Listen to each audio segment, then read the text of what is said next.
জি sir, yes sir, আপনি কোনো tension করেন না। আপনি যে ঠিকানা দিচ্ছেন ওই ঠিকানায় যাই ফাটুমু। খালি কি ফাটুমু, এলাকা পুরো তছনছ করে ফেলাম।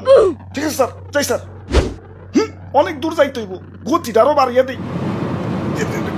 বাপরে, গতির ঠেলাই তো চোখে কিছু দেখতেছি না, চশমাটা পড়ে বই। কাগজ তুইরে গেল। হাই হাই, যে লোকেশনে যে আমার ফুটন লাগবো ওই ঠিকানাটা তো কাগজে লেখা ছিল। লোকেশনটা তো মুখস্থ করি নাই। কাম সারছে, কি করি এখন তো ব্যাগ গিয়ারও দিয়া পারো না। আমার তো কোনো না কোনো জায়গায় যে ফুটনই লাগবো। কি করি কই পুরি। ওই তো সবুজ শ্যামল একটা দেশ দেখা যাইতেছে।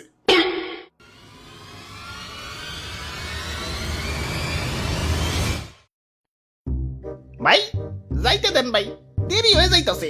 আব্বে হালায়, তুমি কোন আইসে দেখছো? চাঁদা পয়েন্ট, মানে চাঁদা ছাড়া ঢুকতে দন যাবো না।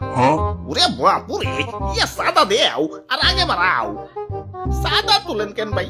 এটা তো ঠিক না ভাই। এত কথা না কয়ে চাঁদা দিয়ে বিদায় হও, পিছে সিরিয়াল লাগছে দেখো না।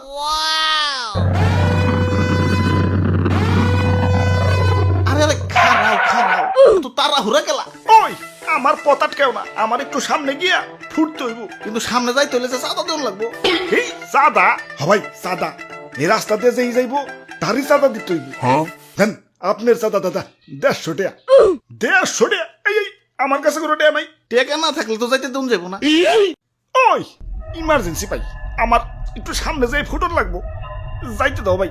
না না, চাঁদা ছাড়া তো কোনোভাবেই যাবার দেন যাবো না। কাম সারছে রে, কোন দেশে বললাম? অন্য দেশে ঢুকতে গেলে তো এন্টি মিসাইল সিস্টেমের মুখোমুখি হইতে হয়, এনে তো চাঁদার মুখোমুখি ওর লাগতাছে। ওরে বাপুরে, এইটাই আমাকে উন্নত প্রযুক্তির এন্টি মিসাইল সিস্টেম। আরে ভাই বুঝতাছো না, ইমার্জেন্সি ভাই, আমার সামনে যে ফুটন লাগবো। বিশ্বাস করো ভাই, আমি তোমাকে দেশে ঢুকতাম না ভাই। খালি যে টার্গেটে যে আমার ফুটন লাগবো ওই ঠিকানাটাই হারিয়ে ফেলাইছে। এখন এটাই আমার জীবন, লঞ্চ করার পর আমার ফুটনই লাগবো, যাইতে দাও ভাই। যাও না করছে কেরা, চাঁদা দিয়ে জেনে মনে হয় হেনে যায় ফুটোগা। খালি শপিং মলটা বাদ দিয়ে, কারণ বাঙালি 99% এখন শপিং মলেই। ওরে বাপুরে, ইয়া চাঁদা দেও আর আগে বাড়াও। চাঁদা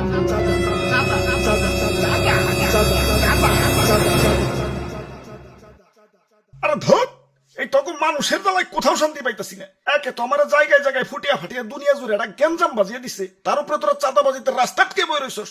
ওই তোরা কি দুনিয়াটা একটু গুছিয়ে গেছে সুন্দর রাখতে পারস না? দুনিয়াটা তো তগই নাকি, তোরাই তো থাকুস, একটু মিলামিশা থাকুন যায় না? লোভ, হিংসা, ক্রোধ, ক্ষমতা তখন তো দিন দিন অমানুষ বানিয়ে দিতেছে। আরে আমার ভাবতেও অবাক লাগে, এই মানুষ আমারে বানাইছে ওগো নিজে কই ধ্বংস করার জন্য।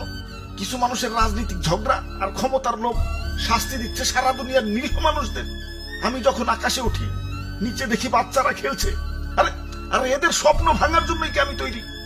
এই সুন্দর পৃথিবীটা তো শুধু রাজনীতিবিদদের জন্য না, এটা সবার। এখানে শান্তিতে বেঁচে থাকার অধিকার সবার। শান্তি বাদ দিয়ে অশান্তি কেন করস তোরা? তোরা মানুষ না, তোরা সবাই অমানুষ হয়ে গেছস। তোরা যদি মানুষই হইতি, মানুষ হয়ে মানুষ পারতে পারতি না। তোরা সেদিনই মানুষ হবি যেদিন আমাকে বানানো বাদ দিয়া পৃথিবীটাকে সুন্দর বানানোর চেষ্টা করবি।